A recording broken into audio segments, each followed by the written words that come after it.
Assalamualaikum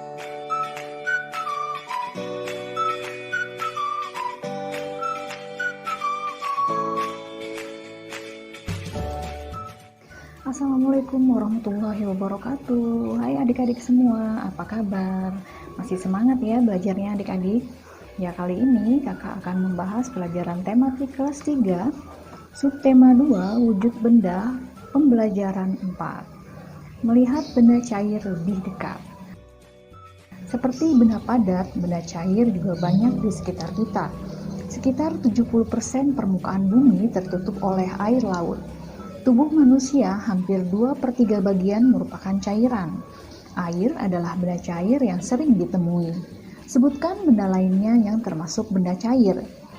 Pernahkah kamu melihat air dalam gelas tumpah? Bagaimanakah bentuk air tersebut? Apakah bentuk air yang tumpah sama dengan air di dalam gelas? Lakukan kegiatan berikut untuk mengetahui sifat-sifat benda cair. Mengetahui sifat benda cair. Lakukan secara berkelompok. Alat dan bahannya antara lain air dan minyak goreng, ember, gelas, dan kantong plastik. Lakukan langkah-langkah percobaan berikut. Yang pertama, masukkan air ke dalam ember, kemudian ke dalam gelas, dan terakhir ke dalam kantong plastik. Yang kedua, lakukan hal yang sama dengan minyak goreng.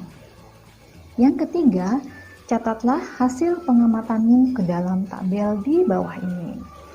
Ya, di sini jadi ada tabel ya adik-adik, bisa kita isi dengan benda-benda cair. Ya, yang pertama, nama benda yaitu air. Bentuknya berubah sesuai wadah. Ya, apakah air bentuknya tetap walaupun wadahnya berubah? Tidak. Apakah air dapat digenggam? Tidak. Apakah air tidak dapat digenggam? Ya. Yang kedua, minyak goreng. Apakah minyak goreng bentuknya berubah sesuai wadah? Iya. Apakah minyak goreng bentuknya tetap walaupun wadahnya berubah? Tidak. Apakah minyak goreng dapat digenggam? Tidak. Apakah minyak goreng tidak dapat digenggam? Ya.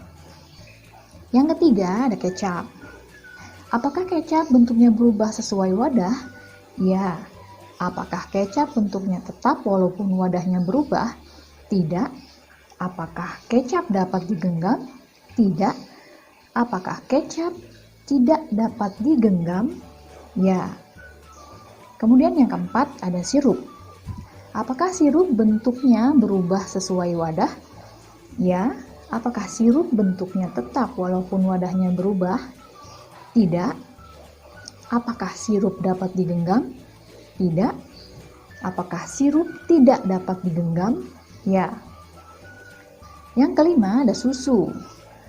Apakah susu bentuknya berubah sesuai wadah? Ya.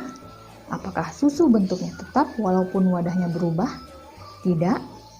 Apakah susu dapat digenggam? Tidak.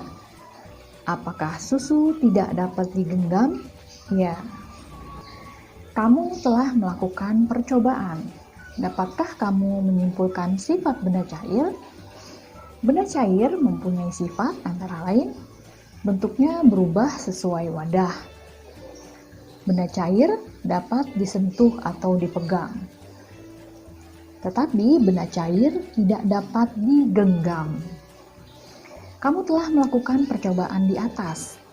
Percobaan untuk membuktikan sifat benda cair. Kemudian ceritakan di depan kelas sifat dan manfaat benda cair dalam kehidupan sehari-hari.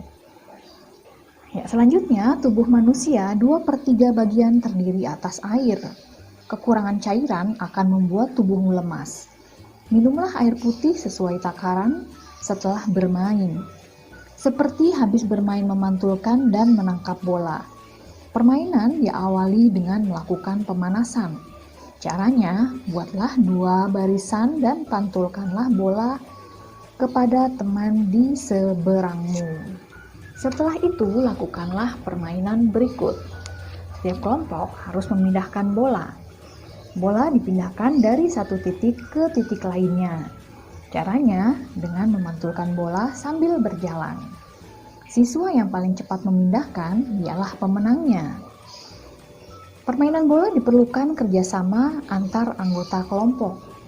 Bentuk kerjasama contohnya gotong royong. Bacalah wacana di bawah ini. Warga kampung tempat Siti tinggal sedang gotong royong. Mereka sedang menyiapkan lahan untuk bermain anak-anak.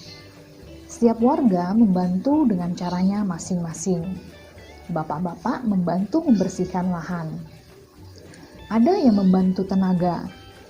Ada yang membantu menyediakan bahan-bahan yang diperlukan, seperti pasir, semen, cat, dan lainnya. Ibu-ibu dan anak-anak juga tidak mau kalah. Ibu-ibu menyiapkan minuman dan makanan kecil. Anak-anak membantu membawakan makanan dan minuman. Lahan tempat bermain dapat diselesaikan dengan cepat.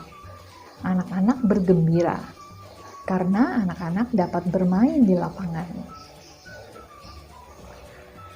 Kamu telah membaca cerita di atas. Diskusikan dengan temanmu. Apa yang menyebabkan pekerjaan cepat selesai? Yang pertama, pekerjaan cepat selesai karena dilaksanakan secara bergotong royong.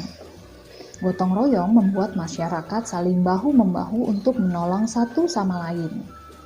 Yang kedua, gotong royong mengajari setiap orang untuk rela berkorban demi kepentingan bersama. Dan yang ketiga, kebersamaan yang terjalin dalam gotong royong melahirkan persatuan sehingga mampu menghadapi permasalahan yang muncul. Kamu telah mengetahui kegiatan gotong royong. Tuliskan kegiatan tersebut di bawah ini. Yang pertama, di lingkungan tempat tinggal. Antara lain membersihkan selokan, membangun jalan, memperbaiki tempat ibadah, dan lain sebagainya. Kemudian di rumah, antara lain bisa membersihkan rumah, merawat tanaman, atau berkebun ya, dan membersihkan alat makan.